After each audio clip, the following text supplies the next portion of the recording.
തൃശ്ശേരി പള്ളിക്കവലയിലെ കുമ്പളാട്ടുകുന്നേൽ മാത്യു ചേട്ടൻ കുടയില്ലാത്ത ഈ നടത്തം തുടങ്ങിയിട്ട് 49 വർഷമായി. ചെറിയ മഴയാണെങ്കിൽ നനയും, വലിയ മഴ പെയ്താൽ എവിടെയെങ്കിലും കയറി നിൽക്കും, അർജൻറ്റാണെങ്കിൽ ഓട്ടോറിക്ഷ പിടിക്കും. കുട വാങ്ങില്ലെന്ന മാത്യു ചേട്ടൻ്റെ തീരുമാനത്തിന് പിന്നിൽ വലിയൊരു കഥയുണ്ട്.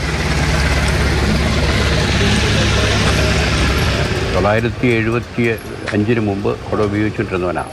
അപ്പോൾ തുടർച്ചയായിട്ട് ഒരു വർഷം തന്നെ 6-7 കുടകൾ നഷ്ടപ്പെട്ടു പോയി. സാമ്പത്തികമായിട്ട് ബുദ്ധിമുട്ടുള്ള സമയത്ത് അരി മേടിക്കാൻ പറ്റിയ പൈസ പോലും പിന്നെ ആ അരി കൊണ്ട് വിറ്റിട്ട് നമ്മൾ കുട പഠിച്ചു. ആ കുടയും ഞാൻ തന്നെ കൊണ്ടേ കളഞ്ഞു. വൈഫിൻ്റെ അരയുടെ അരഞ്ഞാണം ഉണ്ടായിരുന്നു. അത് അന്ന് വെള്ളി അരഞ്ഞാണത്തിനൊന്നും വലിയ വിലയൊന്നുമില്ല. അത് വിറ്റിട്ട് ആ പൈസ കൊടുത്ത് കുട മേടിച്ചു. ആ കുട മേടിച്ച് കുറച്ച് ദിവസം കഴിഞ്ഞപ്പം ഈ കാട്ടിക്കുളത്ത് ബാങ്കിൽ ഗോൾഡ് ഉണ്ടായിരുന്നു. അതെടുത്ത് തിരിച്ചു വെക്കുവാണെങ്കിൽ കുറച്ച് പൈസ കിട്ടും. അപ്പം പിന്നെ കുറച്ച് സാധനങ്ങളൊക്കെ മേടിക്കാമെന്ന് വിചാരിച്ചിട്ട് കാട്ടിക്കുളത്ത് ഗ്രാമീൺ ബാങ്ക് കൊണ്ടുപോയി മേശയുടെ അവിടെ കുട ചാരി വെച്ച് ഈ സ്വർണ്ണം എടുക്കത്തിൻ്റെ ലെഡ്ജറിൽ ഒപ്പിട്ട് തിരിച്ചു നോക്കുമ്പോൾ കുടയില്ല. അത് നിർത്തി. അപ്പം ഒന്നും കിട്ടിയില്ല.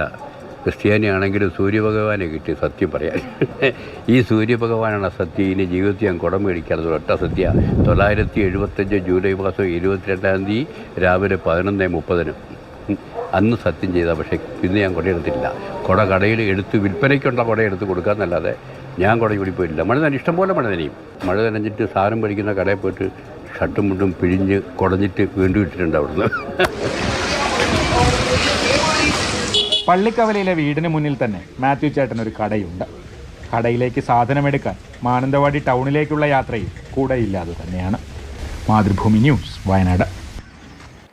എന്തായാലും രസകരമായ കാരണമാണ്. നമുക്കും എല്ലാവരും ഏറ്റവും കൂടുതൽ മറന്നു വയ്ക്കുന്ന ഒരു സാധനമാണ് കുട, അല്ലേ? വർഷം 1-2 ഒക്കെ കയ്യിൽ നിന്ന് പോകാത്തവരുണ്ടാവില്ല. പക്ഷേ അതുകൊണ്ട് കുടയെ ഉപയോഗിക്കില്ല എന്ന് തീരുമാനമെടുത്ത ഒരു കൗതുകമാണ്.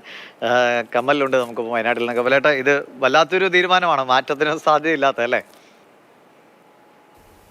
ദിവിഷ, മാത്യു ചേട്ടൻ കുടയില്ലാതെ നടക്കുന്നത് ഇപ്പോഴത്തെ കാലത്ത് പിന്നെയും വലിയ കുഴപ്പമില്ല. ഇപ്പം ഈ വർഷം വലിയ കുറച്ച് മഴയൊക്കെ ഉണ്ടെങ്കിലും വയനാട്ടിൽ പണ്ടത്തെ മഴയൊന്നുമില്ല എന്ന് വേണമെങ്കിൽ പറയാം. പക്ഷേ അദ്ദേഹം ഇത് തുടങ്ങിയത് 49 വർഷം മുമ്പാണ്. അതായത് 70കളിലെ വയനാട് എന്നൊക്കെ പറഞ്ഞാൽ കർക്കിടക മാസത്തിലൊന്നും സൂര്യനെ കാണില്ല എന്നാണ് അന്നുള്ള ആളുകളൊക്കെ പറഞ്ഞിട്ടുള്ളത്. അങ്ങനെയൊരു കാലത്താണ് ഇനി കുടയെ ഉപയോഗിക്കില്ല എന്ന് മാത്യു ചേട്ടൻ സൂര്യനെ നോക്കി പ്രതിജ്ഞ എടുത്തത്. എന്തായാലും 49 വർഷം കുട ഉപയോഗിക്കാതിരുന്നിട്ടും അദ്ദേഹത്തിന് പ്രശ്നമൊന്നും ഉണ്ടായില്ല. വലിയ ശക്തമായ മഴയൊക്കെ ആണെങ്കിൽ കടത്തിണ്ണയിലൊക്കെ കയറി നിൽക്കുമെന്നാണ് അദ്ദേഹം പറയുന്നത്. വളരെ അത്യാവശ്യമാണെങ്കിൽ ഓട്ടോ പിടിക്കും. പക്ഷേ ചെറിയ മഴയൊക്കെ നനഞ്ഞു തന്നെ പോകും. ജലദോഷമോ പനിയോ ഒന്നും പിടിക്കാറില്ല. അത് അത്രയും പ്രതിരോധമായി ശരീരത്തിനൊക്കെ എന്ന് പറയുന്നു.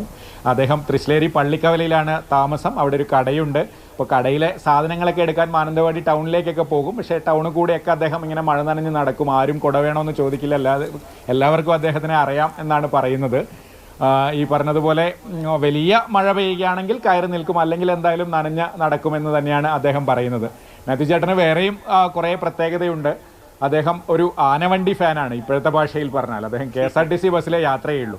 ഞങ്ങൾ തൃശ്ശേരി പോയപ്പോൾ തന്നെ അദ്ദേഹം മാനന്തവാടി സാധനം എടുക്കാൻ പോയതായിരുന്നു. അപ്പോൾ ഞാൻ പറഞ്ഞു, വണ്ടിയിൽ കൂട്ടിയിട്ട് വരാം, പെട്ടെന്ന് നമുക്ക് ഷൂട്ട് ചെയ്യാം എന്ന് പറഞ്ഞപ്പോൾ പറഞ്ഞു, ഞാൻ KSRTC ബസ്സിലേ വരുള്ളൂ എന്ന് പറഞ്ഞു. അദ്ദേഹത്തിൻ്റെ ഗ്രാമത്തിലേക്ക് മാനന്തവാടിയിൽ നിന്ന് 2 KSRTC ബസ്സുകൾ സർവീസ് നടത്തുന്നുണ്ട്. അതിലാണ് അദ്ദേഹത്തിൻ്റെ യാത്രകളൊക്കെ. മാത്രമല്ല ആ ബസ് ട്രിപ്പ് മുടക്കിയാൽ അദ്ദേഹം വലിയ പ്രശ്നം ഉണ്ടാക്കും. അതിലൊക്കെ അദ്ദേഹം ഇടപെടും. സമാന്തര സർവീസുകൾ ബസ്സിൻ്റെ മുന്നിൽ പോയാലും അതിനെ തടഞ്ഞിട്ടൊക്കെ ഉണ്ട് എന്നാണ് അദ്ദേഹം പറയുന്നത്. അങ്ങനെ ഒരു ഭാഗം.